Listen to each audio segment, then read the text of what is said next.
Champions trophy 2025 में जब पाकिस्तान ने भारत के साथ अपना मुकाबला खेला था तो वो वहीं से बाहर हो गया था। उसके बाद आखिरी मुकाबला उसे बांग्लादेश के साथ खेलना था, जहां बारिश हो गई और मैच जो है वो रद्द हो गया।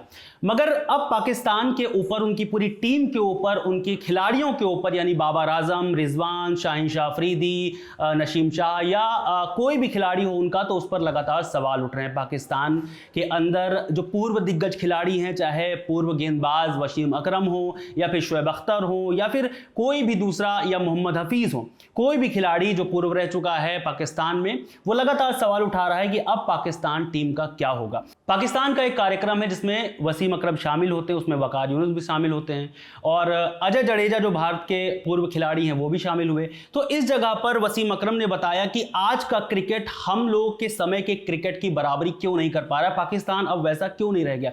तो एक छोटा सा स्टैट्स जो है वसीम अकरम ने सामने रखा। उन्होंने कहा कि जो 25 साल की उम्र होती है वहां पर उन्होंने कंपेयर किया।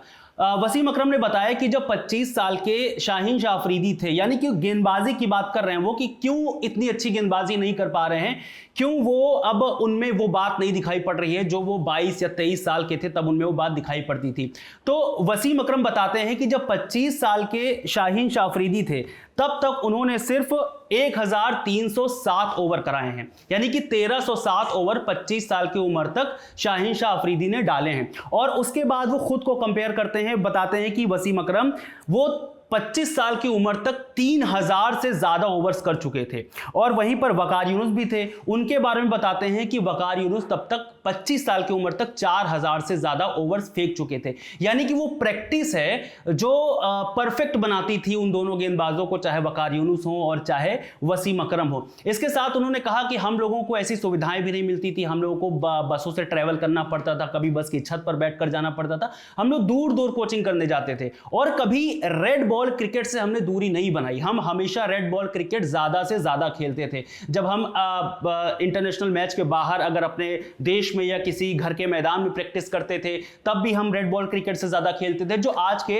दौर में नहीं है। उसका एक उदाहरण वसीम अकरम ने दिया कि पाकिस्तान की टीम कुछ दिनों पहले ऑस्ट्रेलिया गई थी, ऑस्ट्रेलिया में टेस्ट मैच खेलने गई थी। 2 मैचों में लगातार शाहीन शाह अफरीदी ने अच्छी परफॉर्मेंस दी, मगर जब तीसरा मैच आया तब उन्होंने रेस्ट ले लिया। इस पर भी सवाल उठा रहे थे कि क्या उन्होंने खुद रेस्ट लिया है या फिर उनको पाकिस्तान टीम ने बिठाया है, क्योंकि आने वाले वक्त में 5 T20 मैच खेलने थे न्यूजीलैंड के खिलाफ और वहां पर शाहीन शाह अफरीदी को कप्तान होना था। तो बाद में ऑस्ट्रेलिया की मीडिया ने, इनफैक्ट पाकिस्तान की मीडिया ने शाहीन शाह अफरीदी को बहुत ज्यादा क्रिटिसिज्म किया, बहुत ज्यादा क्रिटिसाइज किया उनको, जिसके बाद से लगातार ये सवाल उठने लगे कि शाहीन शाह अफरीदी क्या जानबूझकर बैठे थे ताकि वो अपनी कप्तानी को बचा सकें जब वो न्यूजीलैंड के खिलाफ 5 T20 मैचों की कप्तानी करें।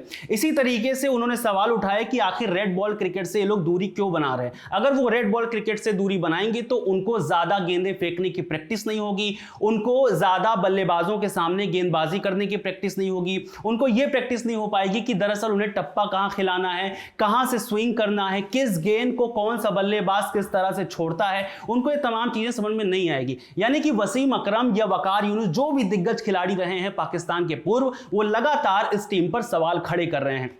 इससे पहले भी शोएब अख्तर ने अभी जो चैंपियंस ट्रॉफी गुजरी है और बाबर आजम जो इनके सबसे बेहतरीन बल्लेबाज माने जाते हैं उन पर सवाल खड़ा किया और कहा कि बाबर आजम दरअसल धोखेबाज हैं। ये शोएब अख्तर ने इन शब्दों का इस्तेमाल किया और इसके पीछे उन्होंने तर्क ये दिया कि बाबर आजम जब बल्लेबाजी करते हैं तो वो टीम के लिए नहीं, खुद के लिए बल्लेबाजी करते हैं। तमाम तरह का क्रिटिसिज्म इन दिनों पाकिस्तान टीम झेल रही है, मगर एक बैटिंग लाइनअप को अगर छोड़ दें तो जिस तरह से बॉलिंग लाइनअप पर अटैक हो रहा है, जो कि पाकिस्तान के लिए हमेशा से कहा जाता था कि बैटिंग भले ही फ्लॉप हो जाए मगर गेंदबाजी कभी भी फ्लॉप नहीं होती। अगर एक गेंदबाज नहीं चलेगा तो दूसरा गेंदबाज अच्छी गेंदबाजी कराएगा। मगर मौजूदा वक्त में हम देख रहे हैं कि चाहे शाहीन शाह अफरीदी हो जिसको पाकिस्तान टीम ने एक हवा सा बना रखा था, या फिर नसीम शाह हो उनको हवा सा बना रखा था, या फिर कहते हैं जिसको पेस बैटरी है हमारे ये हारिस रऊफ, ये तीनों के गेंदबाज जो हैं वो पूरी तरह से फ्लॉप नजर आए हैं। और फ्लॉप होने की वजह सीधे तौर पर यह बताई गई है वसीम अकरम की तरफ से और वकार यूनुस की ओर ओर से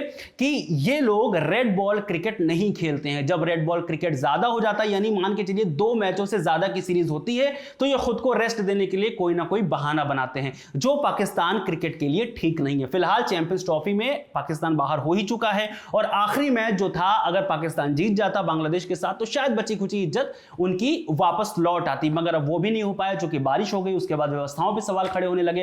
अब सवाल उठ रहे हैं कि पाकिस्तान टीम को पूरी तरह से बदल देना चाहिए, चाहे वो टॉप ऑर्डर बैटिंग हो या फिर नीचे तक गेंदबाजी तक, पूरी टीम को बदलना चाहिए। और इसका मुद्दा तो अब खुद प्रधानमंत्री जो पाकिस्तान के हैं शहबाज शरीफ, उन्होंने कहा है कि हम सदन में भी उठाएंगे। फिलहाल देखते हैं पाकिस्तान टीम का क्या होता है, चूंकि पाकिस्तान टीम इस वक्त बहुत बुरे दौर से गुजर रही है और पाकिस्तान क्रिकेट किस मोड़ पर जाकर के रुकता है, कहां पर उसकी कहानियां ठीक ठाक होती हैं, कब वो ट्रैक पर आएगा, यह देखना बेहद दिलचस्प होगा। फिलहाल मेरा नाम रविशंकर है और आप देख रहे हैं खबरगांव। बहुत शुक्रिया।